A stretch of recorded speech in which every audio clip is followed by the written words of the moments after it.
എൻ്റെ പേര് ഹിബ ലത്തീഫ്. കഴിഞ്ഞ NEET 2021 എൻ്റെ കേരള റാങ്ക് 210, എൻ്റെ സ്കോർ 659. എനിക്കെൻ്റെ ഡ്രീം കോളേജായ കാലിക്കറ്റ് മെഡിക്കൽ കോളേജിൽ അഡ്മിഷൻ എടുക്കാൻ കഴിഞ്ഞു. ആദ്യം തന്നെ ദൈവത്തിന് ഒരുപാട് നന്ദി. പിന്നെ എൻ്റെ പാരൻസ്, എൻ്റെ സക്സസിൻ്റെ പിന്നിൽ അവരുടെ എഫേർട്സും ഒരുപാടുണ്ട്. പിന്നെ ബ്രില്യൻ ടീമിനും ഒരുപാട് താങ്ക്സ്. അവരുടെ ഡയറക്ടേഴ്സ്, ടീച്ചേഴ്സ്, ഫാക്കൽറ്റീസ്. എൻ്റെ ക്ലാസ് ടീച്ചർ റോസ്മേരി മാമായിരുന്നു. ഞങ്ങളെ ഇടയ്ക്കിടയ്ക്ക് വിളിക്കുമായിരുന്നു, ഞങ്ങളെ മോട്ടിവേറ്റ് ചെയ്യുമായിരുന്നു. മാം ഭയങ്കര ഫ്രണ്ട്ലി ആയിരുന്നു. ലൈക്ക് നമുക്ക് എന്തുണ്ടെങ്കിലും മാമിൻ്റെ അടുത്ത് ഷെയർ ചെയ്യുമായിരുന്നു. എല്ലാവർക്കും ഒരുപാട് താങ്ക്സ്. നിങ്ങൾ ഒരുപാട് പേര് എൻട്രൻസിന് വേണ്ടി പ്രിപ്പയർ ചെയ്യുന്ന ആൾക്കാരായിരിക്കും. ഈ ഒരു ടൈം എന്ന് വെച്ചാൽ നമുക്ക് മനസ്സിൽ ഒരുപാട് ക്വസ്റ്റ്യൻസ്, ഒരുപാട് ടെൻഷൻസ് ഒക്കെ കടന്നു പോകുന്ന ഒരു ടൈമാണ്. ലൈക്ക് എനിക്ക് കിട്ടുമോ, അല്ലെങ്കിൽ ഒന്ന് മാർക്ക് കുറഞ്ഞാൽ ലൈക്ക് ഒരു ഡിപ്രസ്ഡ് ഫീൽ വരിക, ഇതൊക്കെ സ്വാഭാവികമാണ്. അതൊന്നും സാരമില്ല. അതൊക്കെ എല്ലാവർക്കും ഈ ടൈമിൽ തോന്നാവുന്ന ടെൻഷൻസാണ്. എനിക്കും തോന്നിയിരുന്നു. ഇപ്പോൾ നിങ്ങൾ എന്താ ചെയ്യേണ്ടതെന്ന് വെച്ചാൽ മാക്സിമം ടൈം യൂട്ടിലൈസ് ചെയ്ത് നന്നായിട്ട് പഠിക്കുക. മാക്സിമം പൊട്ടൻഷ്യൽ എടുത്ത് പഠിക്കുക. ലൈക്ക് എക്സാം കഴിഞ്ഞാൽ നമുക്കൊരു ഗിൽറ്റി ഫീൽ വരാൻ പാടില്ല. ലൈക്ക് ഒന്നും കൂടെ വർക്ക് ചെയ്യായിരുന്നു, അല്ലെങ്കിൽ ഒന്നും കൂടെ എഫേർട്ട് എടുത്ത് പഠിക്കുമായിരുന്നു എന്നുള്ള ഒരു ഗിൽറ്റി ഫീൽ വരാൻ പാടില്ല. എക്സാം കഴിഞ്ഞാൽ നമുക്ക് പറയാൻ പറ്റും. എൻ്റെ മാക്സിമം പൊട്ടൻഷ്യൽ എടുത്ത് ഞാൻ മാക്സിമം വർക്ക് ചെയ്തിട്ടുണ്ട് നമുക്ക് പറയാൻ പറ്റും. പിന്നെ പഠിക്കുന്ന റുട്ടീൻ അത് ഓരോരുത്തർക്കും ഓരോ പോലെ ആയിരിക്കും. അപ്പോൾ ഞാൻ ഒരു 8 hours ഉറങ്ങിയിരുന്നു. എന്നിട്ട് ബാക്കി ടൈം മാക്സിമം പഠിക്കാൻ നോക്കുമായിരുന്നു. ഇപ്പോൾ നമ്മുടെ കൂടെ ഒരു 3 hours അല്ലെങ്കിൽ 5 hours ഒക്കെ ഉറങ്ങി ബാക്കി ഫുൾ ഇരുന്ന് പഠിക്കുന്ന ആൾക്കാരൊക്കെ ഉണ്ടാവും. അപ്പോൾ അതൊക്കെ കാണുമ്പോൾ നമുക്ക് തോന്നും ലൈക്ക് അത്ര ടൈമൊന്നും ഞാൻ ഇരിക്കുന്നില്ലല്ലോ, അത് കുറച്ച് ടൈമല്ലേ ഉറങ്ങുന്നുള്ളൂ, ബാക്കി ഫുള്ളിരുന്ന് പഠിക്കുകയാണല്ലോ, നമ്മൾ അത്രയൊന്നും വർക്ക് ചെയ്യുന്നില്ലല്ലോ എന്നൊക്കെ ചിലപ്പോൾ തോന്നും. അങ്ങനെയൊന്നും ചിന്തിക്കരുത്. നമ്മൾ പഠിക്കുന്ന ടൈം മാക്സിമം പഠിക്കുക. നമുക്ക് എത്ര അവേഴ്സ് ഉറങ്ങിയാലാണോ ബാക്കി ടൈം മാക്സിമം ആക്റ്റീവായിട്ട് ഇരുന്ന് പഠിക്കാൻ പറ്റുന്നത് അത്ര അവേഴ്സ് ഉറങ്ങും. അത് കഴിഞ്ഞ് മാക്സിമം പഠിക്കാൻ നോക്കുക. ഇപ്പോൾ പഠിക്കുമ്പോൾ നിങ്ങൾക്ക് ഒരുപാട് കാര്യങ്ങൾ മാറ്റി വെക്കേണ്ടി വരും, ഒരുപാട് കാര്യങ്ങൾ സാക്രിഫൈസ് ചെയ്യേണ്ടി വരും. അതിലൊന്നും ഒരു വിഷമം തോന്നേണ്ട ആവശ്യമില്ല. കാരണം അത്രയും ഡെഡിക്കേറ്റഡ് ആയിട്ട് പഠിച്ചാൽ നമുക്കതിൻ്റെ റിസൾട്ട് കിട്ടും, ഉറപ്പാണ്. ഞാൻ എൻ്റെ എക്സ്പീരിയൻസിലാണ് പറയുന്നത്. പിന്നെ ആ മാറ്റി വെച്ച കാര്യങ്ങളിലേക്ക് നമ്മുടെ ഹോബീസ് എന്തായാലും അതൊക്കെ ചെയ്യാൻ എക്സാം കഴിഞ്ഞാൽ ഒരുപാട് ടൈമുണ്ട്. അപ്പോൾ അതൊന്നും ഓർത്ത് ഇപ്പോൾ വിഷമിക്കേണ്ട ആവശ്യമില്ല. ഇപ്പോൾ നമ്മൾ നന്നായിട്ട് ഡെഡിക്കേറ്റഡ് ആയിട്ട് ഇത് പഠിക്കുക. പിന്നെ ഇത് കിട്ടിക്കഴിഞ്ഞാൽ ലൈക്ക് നമ്മൾ വിചാരിച്ചൊരു സ്കോർ അല്ലെങ്കിൽ റാങ്ക് നമുക്ക് എക്സാമിൽ അച്ചീവ് ചെയ്യാൻ കഴിഞ്ഞാൽ ഇപ്പോൾ കിട്ടുന്ന ആ ഒരു സാറ്റിസ്ഫാക്ഷനും ആ ഒരു ഫീലും ഉണ്ടല്ലോ, അത് ശരിക്കും വേറൊരു ഫീലാണ്. അത് നിങ്ങൾക്ക് കിട്ടിക്കഴിഞ്ഞാൽ മനസ്സിലാവും. സോ ഇപ്പോൾ നന്നായി ഡെഡിക്കേറ്റഡ് ആയിട്ടിരുന്ന് പഠിക്കുക. ഇൻഡിവിജ്വൽ സബ്ജക്ട്സിൻ്റെ കാര്യം പറയുകയാണെങ്കിൽ ഫിസിക്സ് പ്രോബ്ലംസ് ഒരുപാട് ചെയ്യണം. പക്ഷേ NCERT എന്തായാലും വായിക്കണം. ഒരു 1 or 2 times എന്തായാലും വായിച്ചിരിക്കണം. അപ്പോൾ ഫസ്റ്റ് വായിക്കുന്ന ടൈമിൽ അതിൻ്റെ ഇമ്പോർട്ടൻസ് അതൊക്കെ ലൈക്ക് ഹൈലൈറ്റ് ചെയ്ത് പോവുക. അപ്പോൾ പിന്നെ റിവൈസ് ചെയ്യുന്ന സമയത്ത് നമുക്ക് പിന്നെ അത് മാത്രം നോക്കി പോയാൽ മതിയല്ലോ.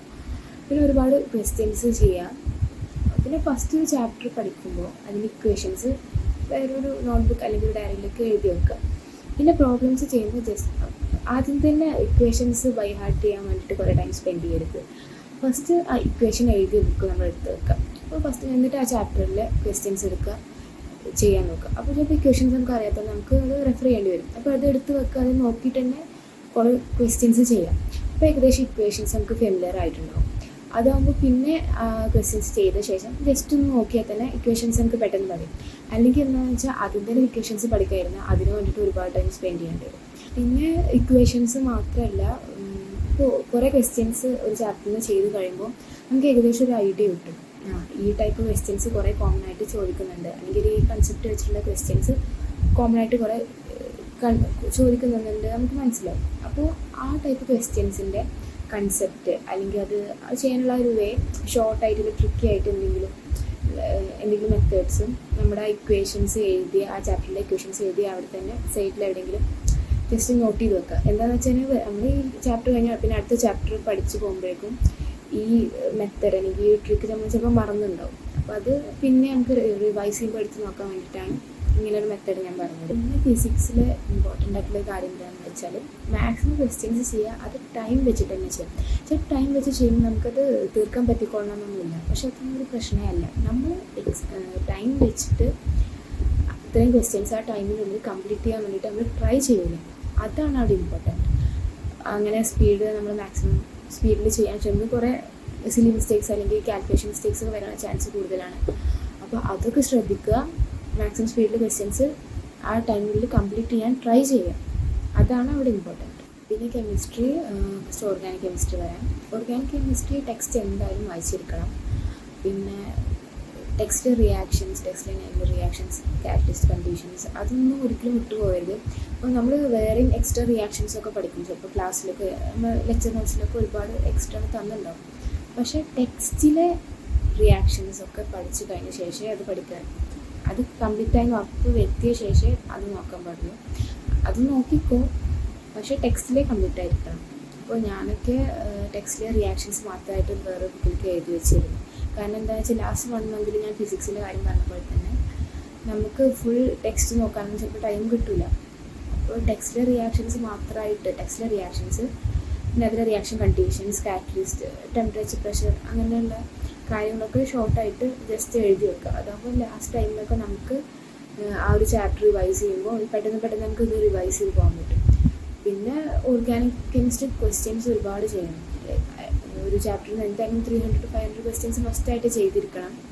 ക്വസ്റ്റ്യൻസ് ചെയ്ത് പ്രാക്ടീസ് ആവുക വേണം ഓർഗാനിക് കെമിസ്ട്രി. പിന്നെ ഇനോർഗാനിക് കെമിസ്ട്രി എല്ലാവരും പറയുന്ന പോലെ തന്നെ NCERT കുറേ ടൈംസ് വായിക്കാം. അത് എത്ര ടൈംസ് വായിച്ചാലും പിന്നെ നമ്മൾ മറക്കും.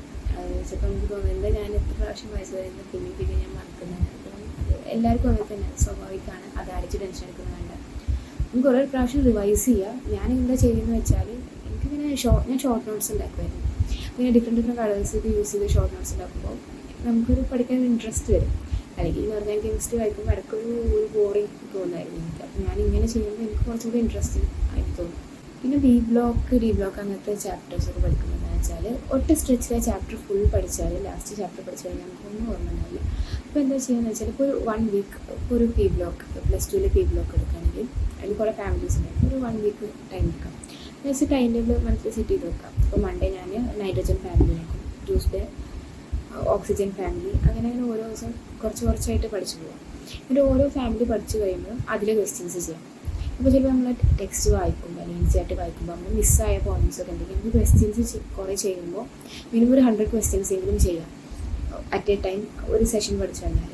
അപ്പോൾ നമ്മൾ NCERT ഏതെങ്കിലും ലൈനൊക്കെ മിസ്സായി പോയിട്ടുണ്ടെങ്കിൽ നമുക്കത് ഈ ക്വസ്റ്റ്യൻ ചെയ്യുമ്പോൾ നമുക്ക് ആ ക്വസ്റ്റ്യൻ കിട്ടിയില്ലെങ്കിൽ നമ്മൾ ടെക്സ്റ്റ് റെഫർ ചെയ്യും.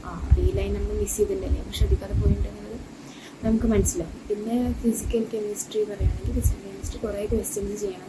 ഇക്വേഷൻസ് വേറെ ബുക്കിലോട്ട് എഴുതി വെക്കുക. എന്നിട്ട് ഇക്വേഷൻസ് ഇടയ്ക്കിടയ്ക്ക് റിവൈസ് ചെയ്യുക, കുറേ ക്വസ്റ്റ്യൻസ് ചെയ്യാം. NCERT വായിക്കണം കേട്ടോ. കാരണം 1 or 2 ടൈംസ് എങ്കിലും വായിക്കുന്നത് നല്ലതാണ്. ഈവൻ ഫിസിക്കൽ കെമിസ്ട്രി ആണെങ്കിൽ പോലും 1 or 2 ടൈംസ് വായിക്കണം എന്നാണ് എൻ്റെ ഒരു ഒപ്പീനിയൻ. പിന്നെ കുറേ ക്വസ്റ്റ്യൻസ് പ്രാക്ടീസ് ചെയ്യുക, അതന്നെ. പിന്നെ ബയോളജി NCERT വായിക്കുക. എല്ലാവരും പറയുന്ന പോലെ തന്നെ ഒരുപാട് ടൈംസ് NCERT വായിക്കുക. എനിക്കത് വായിച്ച് തരമായിരിക്കണം. ഒരു ലൈന് പറഞ്ഞാൽ, ലൈന് സ്റ്റാർട്ടിങ് പറഞ്ഞാൽ നമുക്ക് അതിൻ്റെ ബാക്കി ബൈഹാർട്ടായിട്ട് പറയാൻ പറ്റും. അത് ഏത് പേജിൽ, അത് ഏത് പാരഗ്രാഫ് അല്ലെങ്കിൽ ഏത് ലെസണിലൊക്കെ നമുക്ക് ബൈഹാർട്ടായിട്ട് പറയാൻ പറ്റണം. മനസ്സിലാക്കിയിട്ട് തന്നെ പഠിക്കുക. അത് വായിച്ച് NCERT തറവാക്കുക. പിന്നെ കുറേ ക്വസ്റ്റ്യൻസ് ചെയ്യുക, ബയോളജി കുറേ ക്വസ്റ്റ്യൻസ് പ്രാക്ടീസ് ചെയ്യുക. പിന്നെ എക്സാംസിൻ്റെ കാര്യം, മോക്ക് ടെസ്റ്റൊക്കെ എഴുതുമ്പോൾ ഓഫ്ലൈനായിട്ട് ലൈക്ക് ക്വസ്റ്റ്യൻ പേപ്പറും OMR ആയിട്ട് തന്നെ അത് എഴുതാൻ ട്രൈ ചെയ്യുക. അതായിരിക്കും കൂടുതൽ ഹെൽപ്ഫുൾ. കാരണം OMR പ്രാക്ടീസ് വേണം. നമ്മൾ ബബിൾ ചെയ്തുള്ള പ്രാക്ടീസ് വേണം. ഈവൻ ഫിസിക്സ് ക്വസ്റ്റ്യൻസ് ചെയ്യുകയാണെങ്കിൽ പോലും OMRൽ ചെയ്യുന്നത് നല്ലതായിരിക്കും.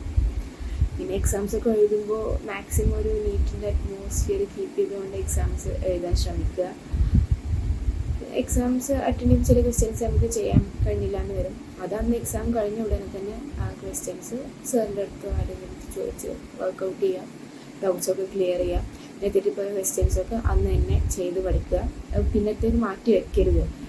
എത്രയും പെട്ടെന്ന് അത് ചെയ്ത് പഠിക്കാൻ നോക്കുക. പിന്നെ ആ ഓരോ എക്സാംസ് കഴിയുമ്പോഴും ആ ക്വസ്റ്റ്യൻ പേപ്പർ എടുത്തിട്ട് ഒരു സെൽഫ് അനലൈസ് നടത്തുക. ഓരോ ക്വസ്റ്റ്യൻ എന്തുകൊണ്ടാണ് എനിക്ക് തെറ്റിപ്പോയത്, ടൈം കിട്ടാത്തതുകൊണ്ടാണോ, ഓർ ക്വസ്റ്റ്യൻ വായിച്ചതിൻ്റെ പ്രശ്നമാണോ, സിലി മിസ്റ്റേക്ക് ആണോ, കാൽക്കുലേഷൻ മിസ്റ്റേക്സ് ആണോ എന്നുള്ളതിനെ കുറിച്ചിട്ട് ഒരു സെൽഫ് അനലൈസേഷൻ നടത്തുക. അത് നല്ലതായിരിക്കും. ടെക്സ്റ്റിൽ NCERT ബാക്കിൽ ക്വസ്റ്റ്യൻസ് എന്തായാലും ചെയ്യണം. കാരണം NCERT ബാക്കിൽ ക്വസ്റ്റ്യൻസ് ഇമ്പോർട്ടൻ്റ് ആണ്, അതൊരിക്കലും വിട്ടു പോകരുത്. ചിലപ്പോൾ ഫിസിക്സിലും കെമിസ്ട്രിയിലൊക്കെ ചില NCERT ബാക്കിലെ ക്വസ്റ്റ്യൻസ് ചിലപ്പോൾ കുറച്ച് ലെങ്തി ആയിരിക്കും. അത് കംപ്ലീറ്റ് ആയിട്ട് ചെയ്യണമെന്ന് ഞാൻ പറയുന്നില്ല. ലെങ്തി ആയിട്ടുള്ള ക്വസ്റ്റ്യൻസ് ജസ്റ്റ് ആ ക്വസ്റ്റ്യൻ ചെയ്യുന്ന വേ അല്ലെങ്കിൽ കൺസെപ്റ്റ് ജസ്റ്റ് നോക്കി വെച്ചാലും മതി. പിന്നെ ബയോളജിയിലൊക്കെ കുറേ ടേബിൾസൊക്കെ ഉണ്ടാവും, അതൊന്നും മിസ്സായി പോകരുത്.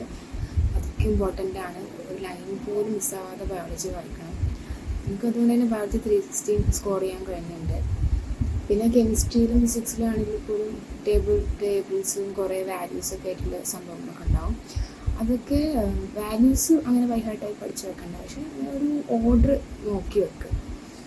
പിന്നെ ഈ കെമിസ്ട്രി, പ്രത്യേകിച്ച് ഇനോർഗാനിക് കെമിസ്ട്രിയിലൊക്കെ ഇങ്ങനെ കുറേ മെൽറ്റിംഗ് പോയിൻറ്റ്, ബോയിലിംഗ് പോയിൻറ്റ് അങ്ങനെ കുറേ സംഭവങ്ങളുണ്ടാവും. അതൊക്കെ ജസ്റ്റ് ഒന്ന് പിക്ചറൈസ് ചെയ്ത് വെക്കുക. നമ്മളൊരു ബുക്കിലോ അല്ലെങ്കിൽ ഷോർട്ട് നോട്ട്സൊക്കെ ജസ്റ്റ് പിക്ചറൈസ് ചെയ്ത് വെക്കുക, ആ ഒരു ഓർഡർ മറക്കാതിരിക്കാൻ. അത് നല്ലതായിരിക്കും. പിന്നെ നന്നായിട്ട് പ്രാർത്ഥിക്കുക. ബിക്കോസ് നമ്മൾ ഇത്രയും കാലം വർക്ക് ചെയ്തിട്ട് നമ്മൾ എഴുതാൻ പോകുന്നത് എക്സാം ആകെ ഒരു 3 hour എക്സാമാണ്. അപ്പോൾ അന്നത്തെ ആ ഒരു ദിവസം അല്ലെങ്കിൽ ആ ഒരു 3 hour എങ്ങനെയുണ്ടെന്നുള്ളതും കൂടെ നമ്മൾ റിസൾട്ട് ഡിസൈഡ് ചെയ്യും. അപ്പോൾ അത് മാക്സിമം കൂളായിട്ട് ഇരിക്കുക അന്നത്തെ ദിവസം. പിന്നെ നന്നായിട്ട് എക്സാം എഴുതാൻ കഴിയണമെന്ന് ദൈവത്തിനോട് പ്രാർത്ഥിക്കുക. കാരണം ആ ഒരു ലക്കും കൂടെ നമ്മുടെ റിസൾട്ടിൻ്റെ ഒരു ഫാക്ടറാണ്.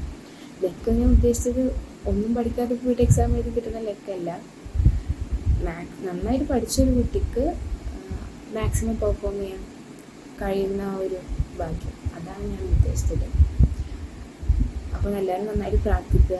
പിന്നെ എക്സാം ഹാളിൽ ചെന്നാൽ അങ്ങനെ ഇങ്ങനെ ചെറിയ ഡിസ്ട്രാക്ഷൻസൊക്കെ ഉണ്ടാവും. അതെല്ലാ എക്സാം സെൻറ്ററിലും അങ്ങനെ തന്നെയാണ്.